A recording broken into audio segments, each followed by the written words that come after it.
ఏ కారణం చేతనైనా గర్భం నిలవక బాధపడుతున్న వాళ్ళు, గర్భిణి అయినప్పటికీ కడుపున ఎటువంటి బిడ్డలు పుడతారో తెలియని వాళ్ళు, వాళ్ళ ఆయుర్దాయం బాగుండాలనుకున్న వాళ్ళు, సంతానం క్షేమంగా వృద్ధిలోకి రావాలనుకున్న వాళ్ళు రామాయణాంతర్గతమైన షణ్ముఖోత్పత్తిని విని తీరాలి.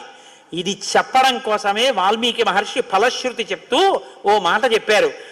ఏషతే రామ గంగాయ విస్తరోభిహితో మయా కుమార సంభవశ్చైవ ధన్యః పుణ్యస్తథైవ చ.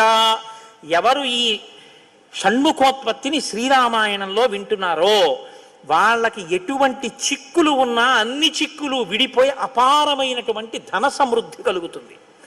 2, విశేషమైనటువంటి పుణ్యము స్కందోత్పత్తిని విన్నంత మాత్రం చేత కలుగుతుంది. ఇక్కడే ఆయన కుమార సంభవశ్చైవ అన్న మాట వాడారు.